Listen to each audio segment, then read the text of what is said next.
Halo teman-teman, kita akan mendiskusikan perihal peradilan tun yang pada bagian ini kita akan mendiskusikan hukum acaranya. Untuk memulai diskusi hukum acara peradilan tun, tentu kita harus memulai dari sesuatu yang paling mendasar, yaitu perihal pengertian hukum acara peradilan tun. Mari berdiskusi.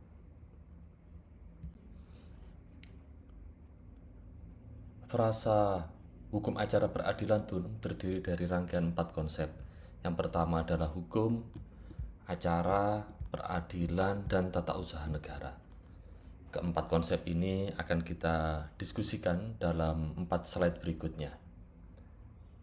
Memahami konsep dalam kajian hukum sangat penting, sangat-sangat penting, sangat mendasar. Karena seperti yang disampaikan Prof. Hajon dan Prof. Tati, norma sebagai suatu bentuk proposisi itu tersusun atas rangkaian konsep, atau dalam ungkapan yang disampaikan oleh Pak Mukhtar Kusuma Atmaja, Prof. Mukhtar dan Prof. Arif Sidarta perihal konsep hukum, beliau memaknainya sebagai konsep konstruktif dan sistematis yang digunakan untuk memahami suatu aturan atau sistem hukum. Jadi kalau mau tahu aturan, mau tahu sistem hukum, apa ya harus menguasai konsep hukum. Nah, konsep hukum itu tidak bisa dilepaskan dari bahasa. Saya bacakan aja buku dari Bruching yang diterjemahkan oleh Prof. Arif. Bab satunya yang judulnya refleksi tentang hukum yang lazim teman-teman baca. Di bab 1 itu beliau menulis tentang hukum dan bahasa. Awalannya begini. Begitu Anda mencoba untuk memahami tanda-tanda yang sekarang ada di hadapan Anda, maka Anda berurusan dengan bahasa dan kegiatan berpikir. Jadi kalau Bruching ada 3 hal yang saling berkaitan: hukum, bahasa, dan kegiatan berpikir. Itu tidak bisa dilepaskan.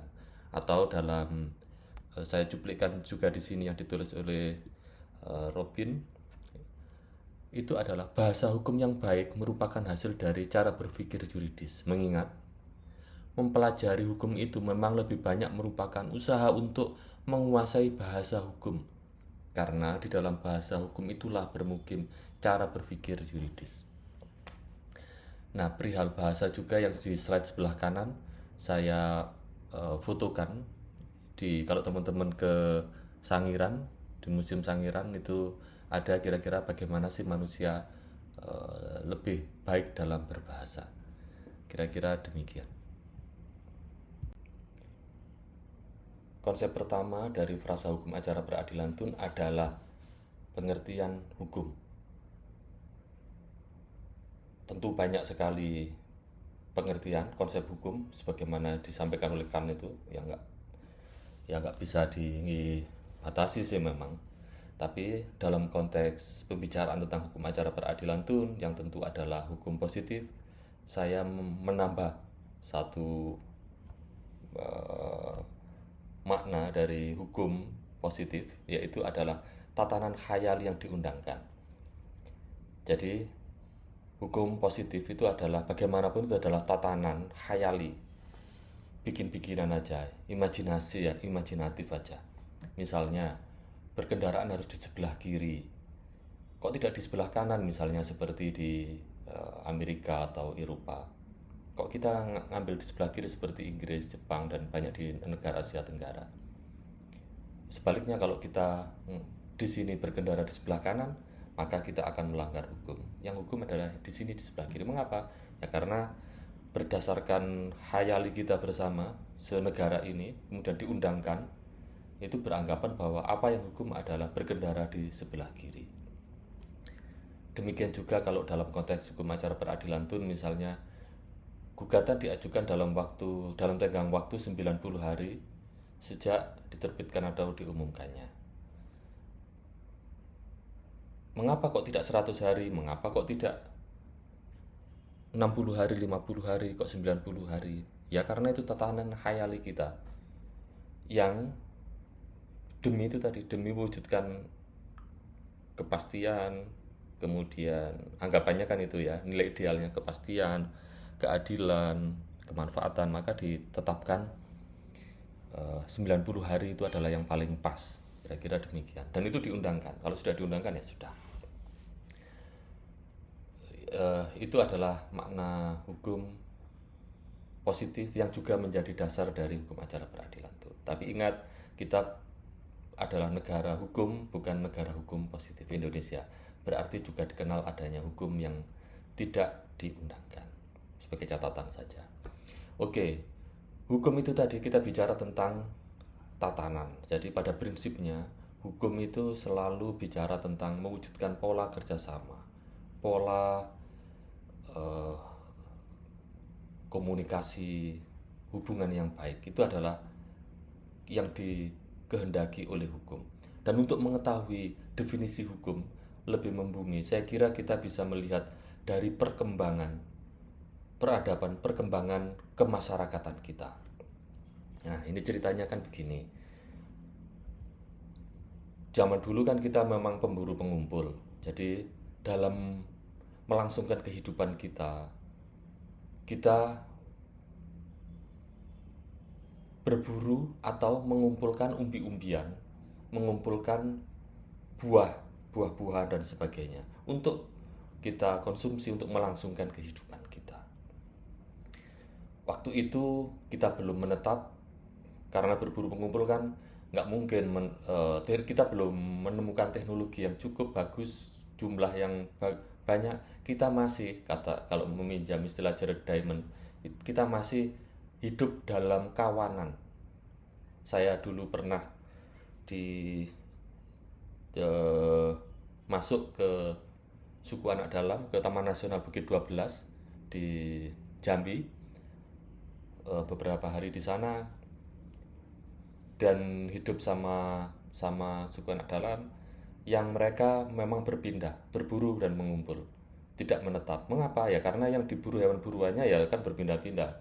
Kemudian kalau umbi-umbian, buah-buahan di suatu daerah, suatu kawasan hutan sudah mulai menipis, mereka akan berpindah ke daerah lain yang lebih banyak, yang belum habis umbi-umbiannya, binatang buruannya dan seterusnya.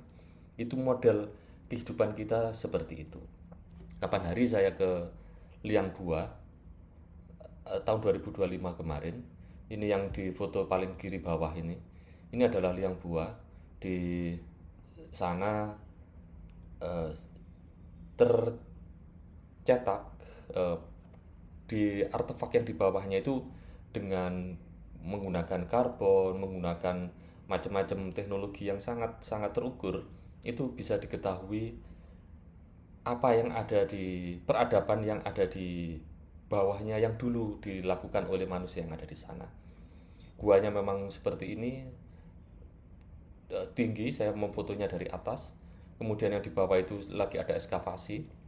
Nah, di ekskavasi itu kelihatan, oh ini ditemukan tembikar, ditemukan peralatan seperti ini, tahunnya sekian, berarti manusianya modelnya seperti apa. Kira-kira demikian cara mengukur secara relatif lebih terukur dan objektif. Nah, kalau di Liang Bua, itu kalau dari saya kemarin bermotor 4-5 jam dari Labuan Bajo untuk sampai ke sana. Nah, kalau di daerah sana manusia berdasarkan penanggalan itu tadi, karbon, kemudian itu menghitung macam-macam, itu menetap kira-kira 3000 tahun silam, mulai menetap. Sebelumnya adalah pemburu pengumpul. Nah, ketika kita masih pemburu pengumpul, masih menjadi kawanan yang jumlahnya nggak bisa banyak, ya paling 100-an maksimal. Sudah itu tentu pecah ya, karena nggak susah sekali menghidupi sedemikian banyak orang yang berburu dan mengumpul. Kalau waktu saya ke suku anak dalam dulu, artefak yang mereka bawa, barang-barang yang mereka bawa juga nggak banyak, hanya alat masak, kemudian semacam tenda kecil di zaman itu loh ya. Kalau yang sekarang kan saya dengar-dengar sudah semakin banyak orang sana yang mulai mulai menetap dan mulai kegiatan usaha selain berburu dan mengumpul. Waktu itu ya kalau artefaknya nggak banyak, barang-barang bawaannya nggak banyak, sehingga eh, tidak memungkinkan, belum memungkinkan untuk misalnya belajar tulisan dan seterusnya. Kemudian melakukan kebudayaan yang lebih kompleks, tidak. Kebudayaan apapun didasarkan pada pengetahuan lisan ini, termasuk hukumnya, lisan. Dan kalau kata McLuhan, determinisme teknologi itu, lisan teknologi teknologi itulah yang akan menentukan peradaban manusia itu. Jadi kalau teknologinya lisan, maka hukumnya juga lisan.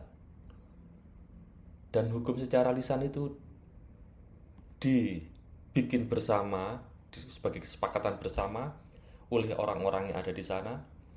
Kemudian kalau ada apa-apa ya ditegakkan oleh kepala suku atau beberapa tetua yang ada di sana untuk menegakkannya.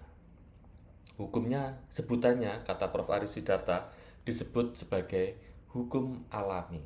Jadi hukumnya itu adalah hukum alami yang berlaku di situ untuk semua anggota kelompoknya secara lisan saja. Namun hal ini berubah ketika kita mulai menetap. Kita mulai menetap 10-12 ribu tahun yang silam, ketika es mulai mencair sehingga suhu bumi mulai menghangat. Kita sudah bisa menemukan teknologi untuk menanam biji-bijian, sebutannya mendomestifikasi. Mendomestifikasi biji-bijian, mendomestifikasi hewan. Jadi hewan ternak yang dulu misalnya kuda, kemudian misalnya serigala yang paling jinak itu akhirnya menjadi anjing. Seiring perkembangan waktu ya, lama-lama menjadi anjing seperti kita. Dan sekarang kan kita bisa membuat beragam jenis anjing.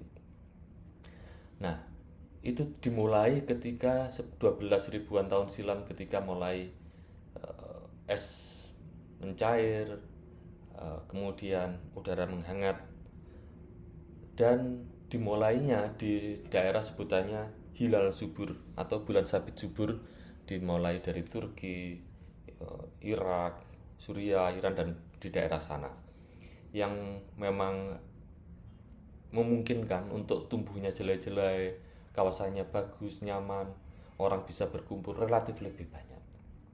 Maka kita mulai menetap, tidak lagi berburu, kita mulai menernakkan hewan, kemudian menanam tumbuh-tumbuhan, menanam biji-bijian, dan seterusnya.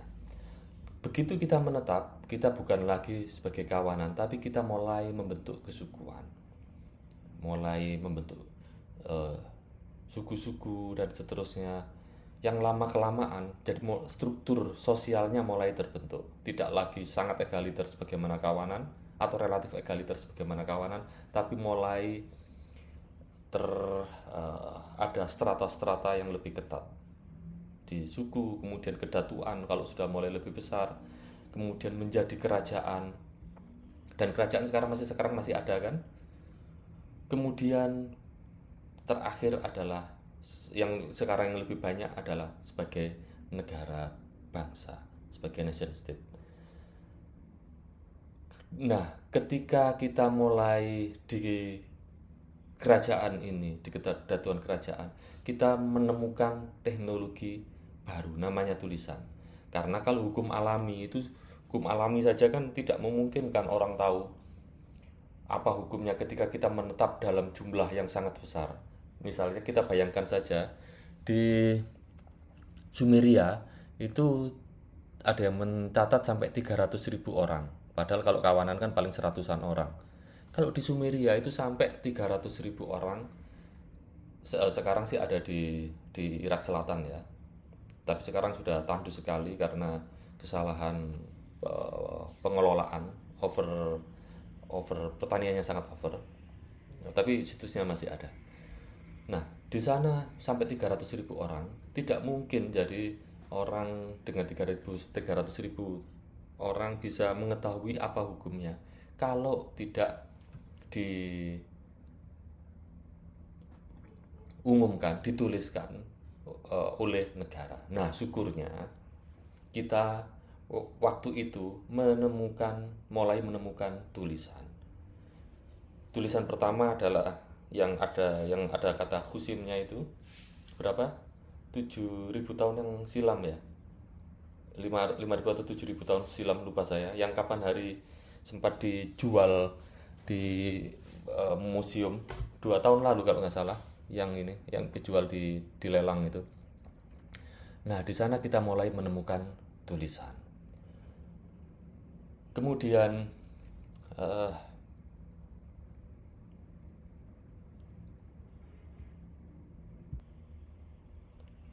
adanya tulisan membuat perkembangan hukum berkembang sangat pesat. Yang pertama tentu adalah yang kita dengar adalah Kode Hammurabi, yang sampai sekarang batunya, si obelixnya itu masih ada tersimpan di Museum Louvre di Paris, diberdirikan di sana, yang ada tulisannya tentang hukum-hukum di Babilonia. Hukumnya sampai sekarang diberlakukan modelnya loh ya. Jika X maka Y, jika kita melakukan ini maka hukumannya. Itu adalah hukum tertulis yang ditulis oleh zaman Babilonia yang kita ikuti modelnya sampai sekarang.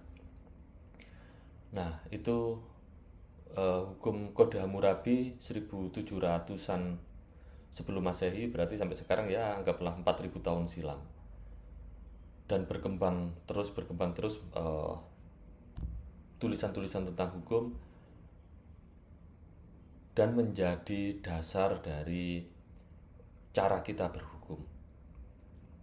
Dalam misalnya kalau kita melompat dari Hammurabi ke 2000 ke 1000 ke menjelang tahun 0 Masehi di Yunani misalnya, seperti yang digambar bawah ini adalah teater yang kalau di zaman Sofis, Prasokrates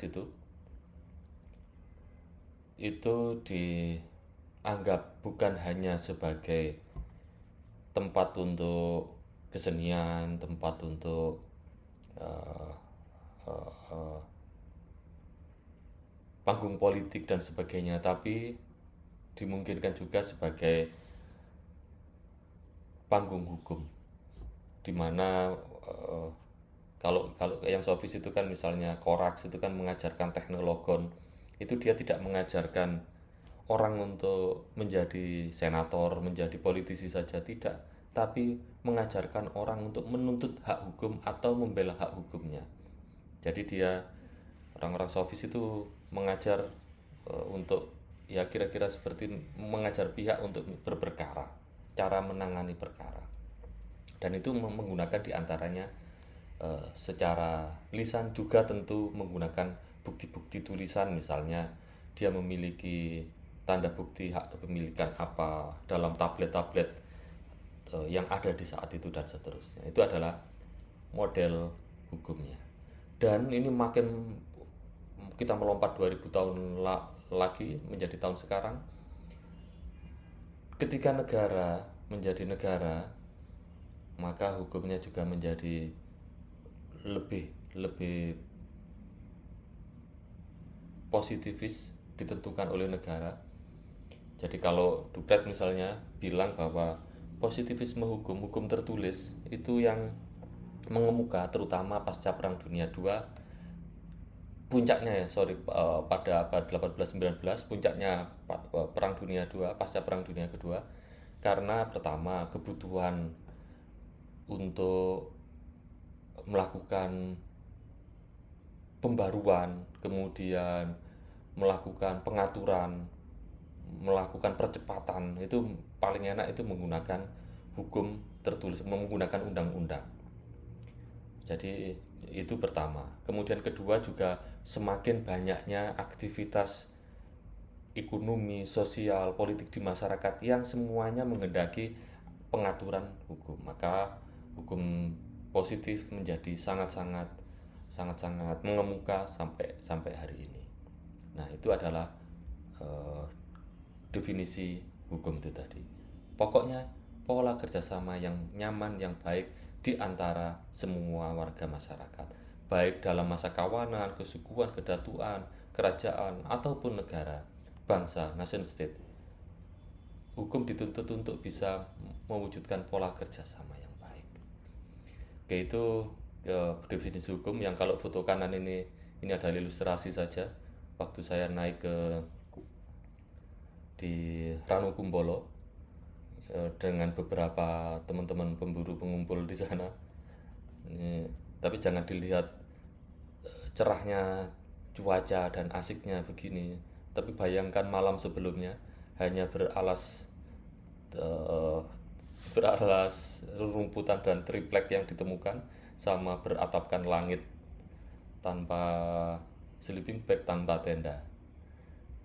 Oke. Pengertian kedua yang akan kita bicarakan adalah pengertian acara. Acara di sini tentu berkaitan dengan hukum acara sebagai kebalikan dari hukum material. Karena itu mudahnya untuk mengetahui apa itu acara, apa itu hukum acara, kita harus tahu tentang hukum material. Kalau tadi hukum itu adalah tataran khayal yang diundangkan, maka kalau kita dalam konteks demikian, dalam konteks hukum positif, hukum material itu adalah hukum yang merumuskan hak dan kewajiban subjek hukum. Kalau dari kacamata hard, di sini nih adalah sebagai kaidah perilaku, yaitu mewujudkan isi kaidah hukum berupa perintah, apa yang harus dilakukan misalnya oleh orang atau oleh pemerintah, kemudian larangan yang dibolehkan oleh orang atau pemerintah, pembebasan sebagai pengecualian dari larangan, dari kewajiban dari perintah, dan izin sebagai pengecualian, pembebasan dari pengecualian dari larangan. Jadi misalnya orang tidak boleh menambang tanpa izin. Mengapa ya? Karena kalau semua orang bisa menambang nanti akan rusak lingkungan hidup, bisa bentrok antar orang dan sebagainya. Karena itu harus dengan izin. Itu adalah, tapi pada pokoknya sih ini perintah, larangan, pembebasan, dan izin. Itulah isi dari hukum material yang diatur dalam UU AP sebagai di penjelasan UU AP sebagai hukum material dari sistem administrasi pemerintahan, dan di undang-undang sektoral. Misalnya bagaimana hak untuk melakukan penambangan, kewajiban yang dibebankan kepada masyarakat ketika mau menambang, kewajiban pemerintah ketika ada permohonan dan sebagainya, itu ada di undang-undang sektoral ini. Apa yang harus dilakukan itu ada di sana. Baik mengenai kewenangan pemerintah. Pemerintah kan beragam sekali. Ini pusat, daerah, kemudian pusat itu siapa, kementerian mana dan sebagainya, itu kewenangan. Kedua, prosedurnya bagaimana maupun substansinya bagaimana, itu ada diatur di dalam hukum material ini. Nah, hukum acara itu adalah hukum yang memberikan pedoman penegakan hukum material. Jadi kalau hukum materialnya ini dilanggar, misalnya orang tidak punya hak untuk menambang, tiba-tiba dia menambang, maka hukum acara yang akan bergerak. Misalnya kalau dia melanggar ketentuan pidana, maka tentu hukum acara pidana yang akan bergerak. Kalau misalnya pemerintah tiba-tiba mencabut izin orang yang sudah baik-baik, kerja dengan baik, tiba-tiba dicabut izinnya dengan alasan yang tidak jelas, bahkan ada dianggap ada maladministrasi di sana, ada ya, nah itu orang bisa mengajukan penegakan hukum berdasarkan hukum acara atau hukum formil ini. Jadi hukum acara adalah hukum yang memberikan pedoman bagaimana menegakkan hukum material. Kalau di sini kaidah perilaku, kalau di sini sebagai meta kaidah. Ini Hart yang ada di Brookings itu yang menentukan perihal kaidah perilaku. Bentuknya adalah kaidah pengakuan. Misalnya, oh ini undang-undang ini berlaku sejak kapan? Atau kalau dalam konteks TUN misalnya, oh ini pengadilan pajak per 1 Januari sudah harus satu atap ke Mahkamah Agung berdasarkan putusan MK, maka ya itu harus dilaksanakan per 1 Januari. Itu adalah kaidah pengakuan. Kedua, kaidah perubahan, misalnya bagaimana cara merubah aturan dan seterusnya, itu ada di kaidah perubahan. Dan ketiga, sangat penting, itu adalah kaidah kewenangan atau adjudikasi, yaitu yang menetapkan siapa, kemudian prosedurnya bagaimana, kaidah perilaku itu ditetapkan. Kemudian jika ada ketidakjelasan, maka kaidah perilaku yang bagaimana yang harus diterapkan dan seterusnya. Itu adalah kaidah kewenangan yang terbagi menjadi kewenangan legislatif, yudikatif, dan terutama yudisial. Nah, termasuk jadi kalau misalnya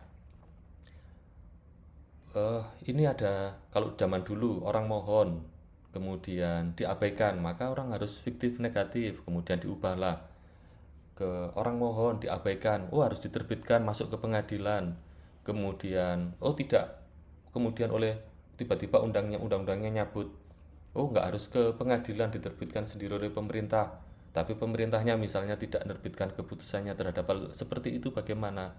Nah, terhadap hal-hal seperti itu tentu menjadi kaidah kewenangan dari lembaga peradilan, Mahkamah Agung, untuk mewujudkan kesatuan hukumnya. Dan Mahkamah Agung sudah menerbitkan beberapa kebijakan untuk mengatasi hal-hal yang seperti itu. Nah, kalau di sini di UUAP dan Undang-Undang Sektoral, maka di sini di Undang-Undang Hukum Acara Peradilan TUN diatur di Undang-Undang Peradilan TUN, Undang-Undang Sektoral, dan Peraturan Mahkamah Agung. Ini adalah perihal tentang acara.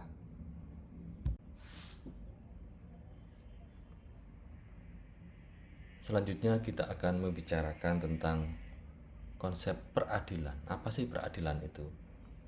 Kalau kita lihat dari sejarah perkembangan kemasyarakatan tadi, yang Jared Diamond tadi misalnya, yang di slide kedua, itu terlihat bahwa perkembangan peradaban, perkembangan kemasyarakatan yang dari kawanan, kesukuan, hingga menjadi negara bangsa dewasa ini, ada perubahan kedaulatan, teori kedaulatannya. Kalau yang dahulu sebelumnya teori kedaulatan negara berubah menjadi kedaulatan rakyat, kemudian yang dahulunya penguasa itu bisa seenaknya, sekarang harus bisa berdasarkan hukum dan sebagainya. Untuk mewujudkan negara yang tidak bisa seenaknya sehingga semuanya merasa nyaman, hukumnya tadi menjadi tatanan yang baik, maka ada konsep pembatasan kekuasaan. Arif Budiman misalnya menulis di antara model pembatasan kekuasaan itu adalah pemilu, kemudian juga pembagian kekuasaan atau lazim disebut sebagai trias politika. Kekuasaan negara itu tidak tunggal, misalnya di seorang raja atau diktator tertentu, tidak, tapi dibagi-bagi. Ada lazimnya eksekutif, legislatif, yudikatif. Legislatif itu adalah membuat undang-undang, kalau di kita adalah DPR dan pemerintah. Kemudian eksekutif dilaksanakan oleh pemerintah, bagaimana pemerintah itu menjalankan undang-undang. Misalnya untuk undang-undang bilang untuk menerbitkan izin tertentu syaratnya adalah demikian-demikian, maka pemerintah ketika akan menerbitkan izin dalam hal itu harus mengacu pada undang-undang. Namun kalau ada masalah, penyelesai adalah pengadilan. Kalau jadi undang-undang itu umum abstrak, tapi kalau untuk yang sengketa-sengketa konkret berlaku untuk hal tertentu, itu akan ditetapkan, diputuskan oleh pengadilan. Jadi pengadilan adalah salah satu cabang kekuasaan negara untuk mewujudkan pola hubungan yang baik di masyarakat. Jadi masyarakatnya akan percaya pada hukum, pada negara. Kalau dalam bahasa UUD 45, apa sih itu hakikat peradilan? Itu adalah ini, kekuasaan merdeka guna menegakkan hukum dan keadilan demi terselenggaranya negara hukum Republik Indonesia. Jadi pengadilan adalah tata hukum, akan menyelesaikan sengketa, tapi bukan itu saja. Kita ingat undang-undang itu tidak pernah lengkap, maka yang akan membarui sistem hukum, up-to-date-kan, menambal, itu adalah pengadilan. Jadi kalau aturan Perda 1 berbeda dengan Perda lain, berbeda dengan PP, berbeda dengan ini, berbeda dengan undang-undang dan sebagainya, atau undang-undang 1 berbeda dengan undang-undang lain, tidak jelas bagaimana pemanaannya, penerapannya, maka pengadilan bisa menjadi pengharmonisnya untuk mewujudkan kebersistemannya. Itu adalah hakikat pengadilan. Nah, untuk itu sebelum masuk ke bentuk-bentuknya, hukum acaranya yang ada di sini, kita ada prinsip atau asas peradilan sebagai penjembatan dari hakikat yang relatif abstrak itu untuk bisa mewujudkan kesatuan hukum, kesistematisan hukum kalau dalam hal itu ya administrasi pemerintahan yang oke. Jembatannya adalah prinsip atau asas peradilan. Misalnya, asas peradilan tentu ada yang berkaitan dengan asas-asas peradilan secara umum, juga asas-asas peradilan yang berlaku di peradilan tun.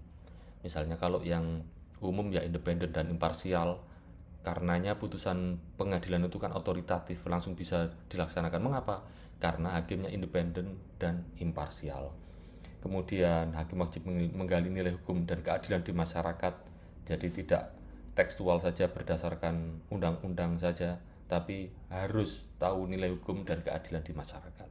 Sidang terbuka untuk umum, dan di peradilan tun ada asas-asas, misalnya putusan bersifat erga omnes. Ini adalah prinsip-prinsip peradilan. Bentuknya bagaimana? Nah, bentuknya ada MA dan MK serta 4 pengadilan di bawah Mahkamah Agung. Kita ada berbagai macam peradilan di Indonesia yang kesemuanya harus mewujudkan kesatuan hukum. Tidak boleh satu hal diadili di 2 peradilan atau lebih. Karena itu masing-masing pengadilan sudah dibagi apa kewenangannya. Kalau umum apa? Di Undang-Undang Kekuasaan Kehakiman, perkara pidana dan perdata. Perdata itu berarti privat antar orang. Pidana ya berarti kalau pelanggaran terhadap ketentuan-ketentuan hukum pidana. Kemudian agama, sengketa perkara antar muslim sesuai dengan undang-undang, dan militer, perkara tindak pidana untuk militer. Kalau tun itu apa? Perkara tun ya kalau di Undang-Undang Kekuasaan Kehakiman, perkara tata usaha negara.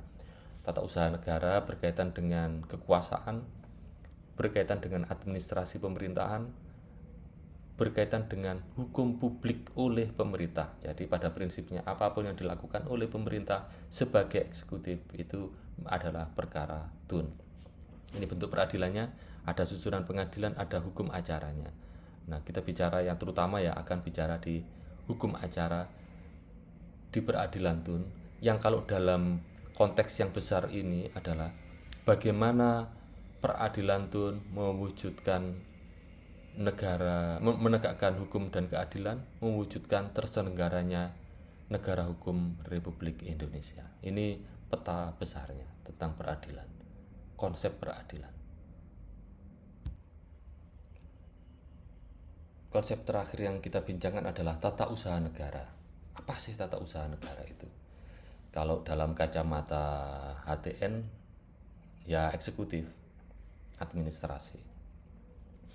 Kalau dalam kacamata UUAP yang baru dalam hukum administrasi, tata usaha negara itu disamakan dengan administrasi pemerintahan. Kalau teman-teman lihat di pasal 1 angka 7 UU AP misalnya, TUN itu sama dengan administrasi pemerintah. Keputusan TUN disamakan dengan keputusan administrasi pemerintahan. Jadi dan memang sih namanya TUN ya administrasi itu atau administrasi pemerintahan. Walaupun ada banyak anggapan misalnya kata pemerintahan berlebihan karena administrasi kalau di Eropa misalnya itu selalu berkaitan dengan administrasi oleh pemerintah. Terlepas dari itu, kita masuk apa sih administrasi pemerintahan atau TUN itu? Kita lihat rumusan menarik di UU AP, yaitu administrasi negara yang melaksanakan fungsi untuk menyelenggarakan urusan pemerintahan baik di pusat maupun di daerah. Ini yang di undang-undang peradilan TUN. Kalau di UU AP itu adalah tata laksana dalam pengambilan keputusan dan atau tindakan oleh badan pejabat pemerintahan dalam penyelenggaraan fungsi pemerintahan meliputi fungsi pengaturan, pelayanan, pembangunan, pemberdayaan, dan perlindungan. Ini lebar sekali ini. Jadi UAP ini tata laksana pengambilan keputusan atau tindakan oleh badan pejabat pemerintahan dalam penyelenggaraan fungsi pemerintahan. Ingat, fungsi pemerintahan di sini meliputi apa? Pengaturan, pelayanan, pembangunan. Ini lebar sekali. Pada pokoknya ini semua tindak pemerintahan itu masuk di sini. Semua gestures handlingan itu masuk di sini. Misalnya pengaturan, tentu yang dikehendaki oleh UAP itu adalah bagaimana misalnya Pemda melakukan pengaturan kawasannya menggunakan instrumen-instrumen pengaturan yang ada. Itu adalah masuk dalam administrasi pemerintahan. Tapi kalau isi aturannya, kalau isi aturannya dalam bentuk perda misalnya, maka itu menjadi kewenangan dari Mahkamah Agung, kewenangan hak uji material. Tapi kalau ini harus diatur, melakukan kegiatan pengaturan, itu adalah administrasi pemerintahan. Pelayanan misalnya, ya tentu pelayanan perizinan, menerbitkan izin atau mencabut izin dan sebagainya dalam rangka pelayanan. Pembangunan ya pembangunan macam-macam, membangun jembatan, membangun ini itu yang tiba-tiba merugikan orang dan sebagainya. Pemberdayaan, mengupayakan pemberdayaan bagi warga masyarakat melalui bantuan-bantuan sosial dan sebagainya, pelindungan dan seterusnya terhadap lingkungan, terhadap apa, itu adalah fungsi-fungsi yang dilakukan oleh pemerintah yang masuk dalam administrasi pemerintahan. Nah, itu adalah tata usaha negara.